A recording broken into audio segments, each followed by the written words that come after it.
If you want to find the right girlfriend or wife, you have to stop deflecting the responsibility that you have for creating the desired results, in other words, an amazing relationship, in your dating and your relationship life. Now, what does it actually mean to assume responsibility? If I were to tell you that you're 42 years of age and that it's absolutely your fault that you're single and that you're only dating the wrong types of women and that they lose interest in you, you'd feel quite attacked. You'd get defensive. You'd say, David, I genuinely work a lot.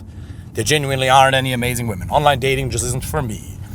Women don't like the good-looking guys. I have too much money, I don't have enough money. You'll immediately start coming up with seemingly very valid reasons. But what assuming responsibility actually means is it means assuming control. If we assume for a second, whether it's true or not, that you actually are responsibility, that you are responsible for not having an amazing woman in your life right now, what would that mean? Well, it means that going forward, you can just change a couple of thoughts and your emotions, change your actions, and change your results. Every result you have in your life came from your actions. Of course, if you walk down the street, you get hit by the bus, that's hardly due to your own wrongdoing. These are externalities that we can't control. So if you were to lack a toe, perhaps, because of that, that's not your responsibility. But by and large, the fact that you don't have an amazing woman by your side is your responsibility because you haven't approached enough women online or in person. You haven't worked on your communication skills. You haven't made the decision to build rock-solid confidence by becoming competent in the area of dating and relationships. But the beautiful thing is, going forward, you can change it. But in order to do that, you first have to change the story that you've been telling yourself. In other words, the beliefs you have as to why it isn't the case. And you have to understand that in life, you can either be right or you can be happy. You can have your ego or you can have results. And being able to put your ego aside means putting your excuses aside. What's one very valid excuse? I don't have time. Is that really so?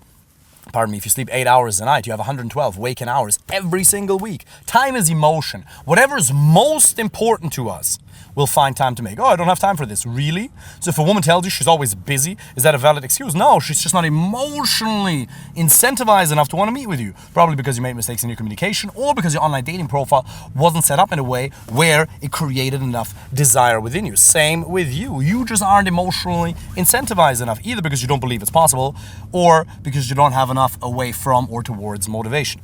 Or because you believe one of the following excuses. So time is one. What's another one? Looks or money. I have too much money and therefore I only attract gold diggers, or I don't have enough money. That's all excuses. They are men who are in the exact same financial situation, better or worse than you, who've been able to do it. Yeah, but my face. Yeah, there are people who have a very similar face to you who've done it. Yeah, but I have too much hair, I don't have enough hair. Okay, what you have to understand is there's a very valid target audience that fits who you are. Most of the coaching we do is entirely online. Every now and then we do in-person events. And I was just with a client in Dublin doing a boot camp, helping him work on his in-person social skills, learning how to meet women in an effective way. Pretty impressive. I might get him on here at some point to talk about his experience, if he's willing to do that. He works in private equity in the UK. Pretty epic weekend for him.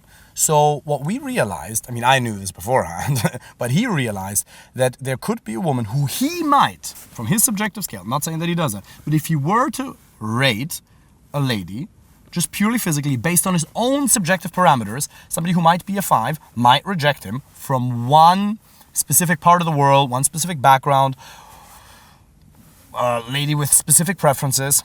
And another lady who might be a 9 from a different background might actually be really interested in him. So, just because one person rejects you, that says nothing about your desirability as a man. You have a specific target audience. There are some women who look at me and they want to vomit. Fernanda doesn't believe that. Maybe you can film her shaking her head. Maybe you can film her shaking her head. So she likes it. She likes right here. That's fine. But she doesn't understand, which I appreciate, thank you so much, that there are plenty of women who don't like this. There are some women who are like, Ginger, he'll suck the soul out of my body. And that's valid. There's a target audience for everybody. In Germany, we have a saying, especially in the west of Germany, we say, für jeden Pott gibt's einen Deckel. For every pot, there's a lid. That says something about the eloquence of Germany as a whole, I believe. We are the country of the poets and the writers, whereas some poets are evidently more eloquent than others. But it is true. There's a pot for every lid, or a lid for every pot. So whatever reason comes to mind as to why you haven't been able to do that. Yeah, but women in the US, but women in France, but women in San Francisco, but women in New York, but women in Texas, but women in Canada, blah, blah, blah, blah. I've worked with men from over 30 countries, and most of them have had that concern or that excuse in the beginning. Yeah, but women in Germany, women in Ireland, da, da, da. You can find amazing women anywhere. And then there's this passport bro thing where some men think, oh, I'm just going to travel to Latin America and find someone there. Yeah, but David, didn't you do that? No, I met her here. She was already here. I wouldn't do that. And trust me, I've been with women from a lot of different nationalities, and you can meet amazing women anywhere. And at some point, you'll figure out what you naturally like and what you don't like, but you have to create a lot of high quality options for yourself first. Most of you don't even have enough to do that. So you can meet amazing women anywhere. If somebody like you has done it before, you can do it as well. And let me tell you something. You might think that your excuses or your reasons for being single are special, and I'm here to tell you that they're not. You are special with the gifts that you have to share in this world. I truly, deeply believe that. But you're not special when it comes to your excuses. Every problem you currently have, some other man has faced before and overcome. It's true. So you can as well. And if you actually recognize that there are women everywhere during the day, Whole Foods, in supermarkets, a little bit warm, yeah, I'm sweating as well, at night, in the gym, that you can go and meet, then you can just zoom out of the matrix and become aware of the abundance and tap into that potential target audience. But you have to make a decision to no longer keep going like that. Now, you don't have to do anything. You can keep going like that. Do you want to keep going like that? You can if you want to. Nothing is stopping you from doing it. But what I would encourage you to do is to allow yourself to recognize that you deserve happiness, and there's so much happiness to be experienced if you get the right type of people into your life. High quality male friends, as we talked about in the last YouTube video, or one of the last ones, depending on whenever this comes out, and the right woman. Having somebody by your side who you're physically attracted to, where there's a compatibility regarding your values, intellectual compatibility. It's absolutely beautiful, and it's right there for you for the taking. But most people will keep making excuses because it's easy and it's safe. We prefer the devil we do, the devil we know, over the devil we don't know. Until the devil we know actually becomes more painful than the one we don't. As long as you associate more pain with changing than not changing, you'll stay stuck. If you remember the formula of change, which we've talked about, you need, if you want things to change, imagine it like a formula. You need a degree of dissatisfaction, in other words, pain away from motivation. You need a vision, a compelling future of what life could look like and how amazing it can actually be. And then you need a knowledge of the concrete next steps. You don't need the entire plan yet, but you need a couple of next steps to be able to move in the direction with a degree of certainty. The more you increase each of these factors, the higher the probability that change will occur. Now, what decreases the probability that change is going to occur? It's the assumed or rather perceived cost of change. Not the actual cost of change, but the perceived cost of change. If you think it's going to be so painful to change because people are going to see me, I'm going to put myself out there online. What if they are going to judge me? Tommy from the office, you're worried about his opinion? Really? He doesn't give a fuck about you anyway. Anybody who truly wants the best for you will always encourage you to do the things that are good for you.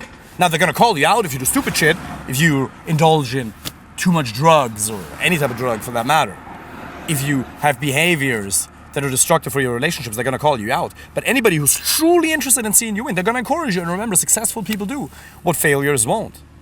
Successful people do what failures won't. If you want an extraordinary result, an amazing relationship, is an extraordinary result, then you have to be willing to do things most people don't. You got to put yourself out there. So understand that, this perceived cost of change, and one manifestation thereof is, what are people going to think about me? Well, one very important belief to have is you're always going to get judged. You don't have the choice to not get judged. The only choice you have is who you want to get judged by. You're either going to get judged by losers for putting yourself out there, or you're going to get judged by winners for not putting yourself out there. There's a group of people, like myself, like my clients, like people who've gone this way, who've walked this path before, who are currently judging you, not in a destructive way, but we want to encourage you. That's why we're judging you, because we want to see you do better. For not putting yourself out there.